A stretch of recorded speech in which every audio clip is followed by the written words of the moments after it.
My brother Raymuka and I are back again to watch some super duper interesting videos on YouTube.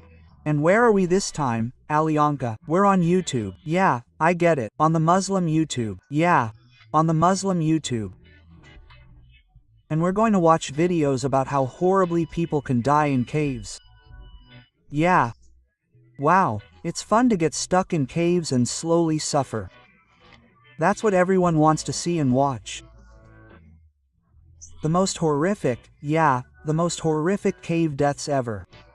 Ah, here we go. The Mesdi Cave incident happened on June 24, 1967. It's been here for a long time. I'm showing you a demo. At least I'm showing it. That's it.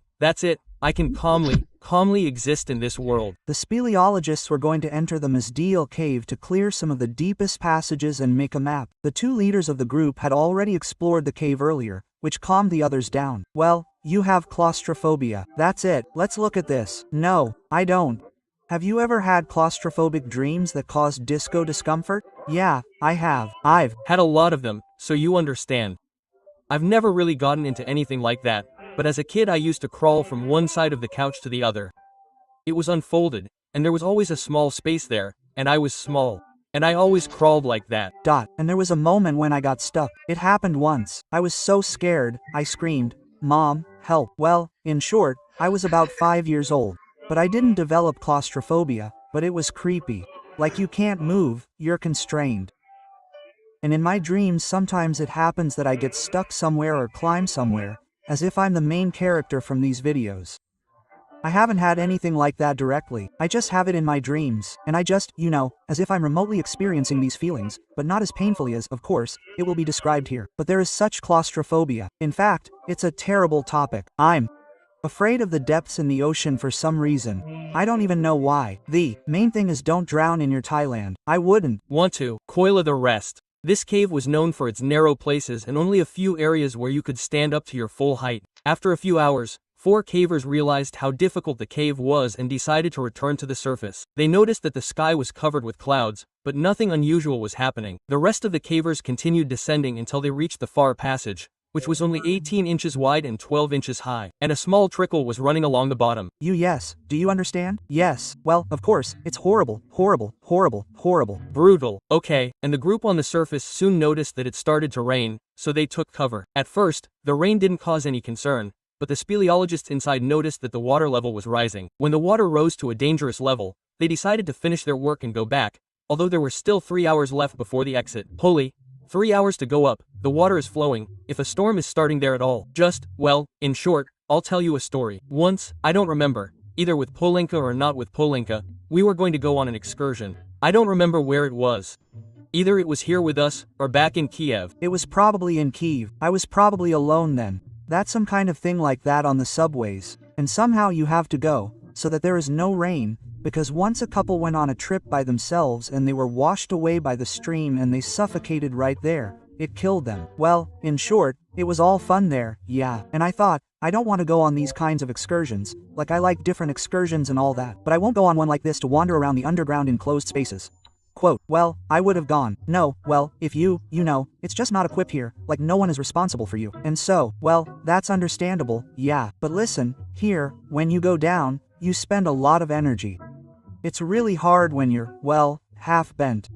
And going up there is also slippery. The water is just awful. And 3 hours, that's a nightmare. Meanwhile, the group on the surface noticed something terrible. A lake had formed at the entrance to the cave. The speleologists inside didn't know how much water was pouring into the cave. The group on the surface ran for help. The speleologists desperately tried to get to the upper chambers, but the water continued to rise, flooding them. Rescuers and hundreds of volunteers worked tirelessly, pumping water out of the cave and pumping oxygen inside, hoping that the speleologists had found a safe place. Unfortunately, all the speleologists died. The tragedy at the Gambir mine happened on the 20th. And today we have 4 stories. That's a story about people who simply drowned, told in a minute and a half. Yep. On May 8, 1973, a group of 9 experienced divers planned a dive into the Gambir mine. This mine had one peculiarity. There was only a small opening leading into a cave at a depth of 20 feet. From this opening, a beam of light penetrated into the cave and the lake, which was very convenient for the divers to navigate. This beam was visible throughout almost the entire cave, unless the divers swam too deep into one of the 2 side caves. At first, Everyone agreed that they would dive a maximum of 200 feet to stay in the main cave and see the light. This was their only plan. But on the second day, 4 divers decided to go to the western part of the cave to dive deeper. What idiots. They got lost there. God, how scary. Just imagine how scary it is to get lost in the dark underwater with limited oxygen.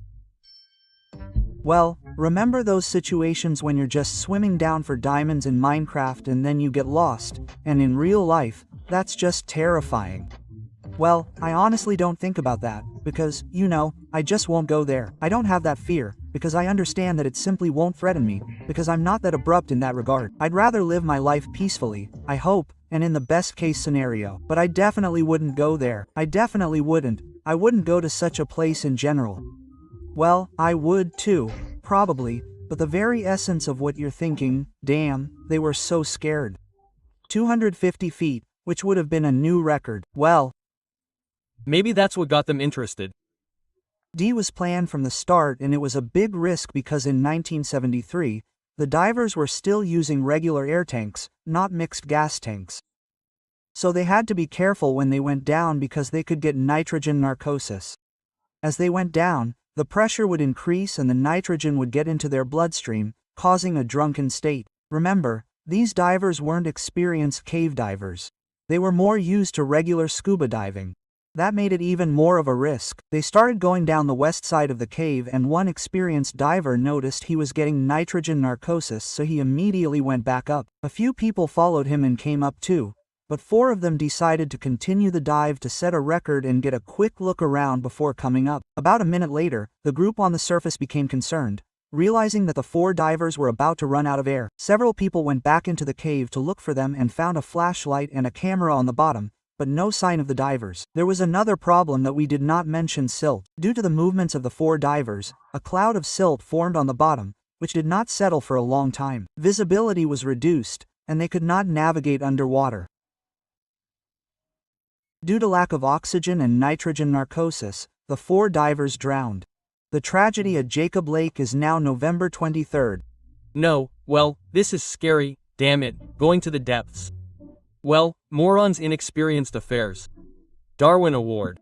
1983, and 2 students of Texas State University named Richard and Clark are going to descend into Jacob Lake, an underwater cave. Oh, I don't know. I know I'm sure there will be one moment where some guy got stuck upside down and was dying there for like 3 days. They have a separate video on their channel, these guys. There they briefly talk about various tragedies in 8 minutes. But they have a whole series of these videos. The lake seems shallow, only 7 meters, and many people try to reach the bottom, and then float up. But this is a deceptive impression, because in fact it leads to another underwater cave with 3 halls. The first 2 halls are relatively open, and easy to get through, but the 3rd hall has a very narrow passage. If you manage to squeeze through, you will find yourself in a 3 meters high room, and you will see a very small hole in the far corner, which you can't crawl through. This small tunnel was only 2 feet in diameter, and 2 years ago 2 people died in it, because after they managed to get inside, they were buried under rocks and gravel. As for our 2 students, they were experienced divers, but not cave divers, and they were trying to get certified as open water instructors. Their instructor, Don, was an incredibly experienced and skilled diver, and he was the one who pulled out the bodies of the 2 dead people we just talked about. He kept warning everyone to stay away from Jacob's well because it was deadly, and he even tried to seal the small hole that led to the 4th chamber with cement. But the other divers reopened it and left a note there: "You can't stop us." Don himself almost died in Jacob's well. When he tried to get into the 4th chamber, he was buried under rocks. He was almost resigned to death. His tank was empty, and he swallowed water. But then the instinct of self-preservation kicked in and he started moving fast until he cleared enough space to get out. When it's crazy, even I'm starting to feel some kind of anxiety. Just listening to it takes my breath away. Imagine, he ran out of oxygen. After that, he dug a hole and managed to rise another 7 meters. This is real, well, the instinct of self-preservation. When he got out, he saw his fellow diver handing him a regulator so he could breathe. When he surfaced, the air in his body expanded and he became 4 times his normal size. How? What? I don't get it. Again, look, many people here have rewatched this moment. Yes, he surfaced, the air in his body expanded and he became 4 times his normal size, when, in theory, he should have burst. Let me hear it. let me listen. Chalked up in pain. His belly was huge because his stomach had burst. These stories intrigued Richard and Clark, and they wanted to see for themselves, even though they were not experienced cave divers. On November 23, 1983, they descended into Jacob's well and reached the third chamber, which had a rather large opening. Richard removed his tank to fit through the opening and began to crawl inside, holding the tank in his hands. As Clark removed his tank and tried to crawl through, he saw Richard's face and noticed that he no longer had a tank and was gasping for air. Clark quickly handed him a regulator and let him breathe. They began passing the regulator back and forth as they crawled out and somehow managed to squeeze through the narrow opening into the third chamber. They then began to head for the exit until they heard the startling sound of the oxygen tank slamming. Not only did this mean that they had hit the wall with the tank and that they were going the wrong way, but the tank was almost empty. They realized they were in a false chimney in the first chamber, a tunnel that looks like it leads to the surface but is actually a dead end. Clark managed to swim to the surface and take a breath, swimming an incredible 75 feet in one go. Unfortunately, the same cannot be said for Richard, who was left behind and drowned. When Clark called the police for help, Instructor Don himself arrived and was shocked to see his students there. There's a naked cave. That's crazy, I think. What are we watching? Well, listen, that's horrible. You're so emotional. You care, right? Well, I'm in shock.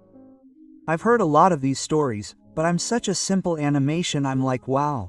Yeah, I'm really scared of the guy in the story. Damn, that could really make you claustrophobic. On August 30th, 2005, a group of 5 friends decided to go to Golem Cave, which is also called the Death Cave because of its danger. They got to the entrance at 3 a.m. and one of the friends said, "Never go into a naked cave at 3 a.m. unless you want to meet Haggy Woggy and the evil boogeyman. If the place you and your friends are going to have a go is called the Cave of Death, the Valley of Doom, the Forest of, then don't go in there. You don't need to go, especially in the forest. Because, well, it's not, well, such names are given for a reason." Quote, and decided to wait for the others outside. When they tried to enter, they encountered their first problem. They had to wade through a small pond. Then they saw a fork and went left, which led them to another small pond.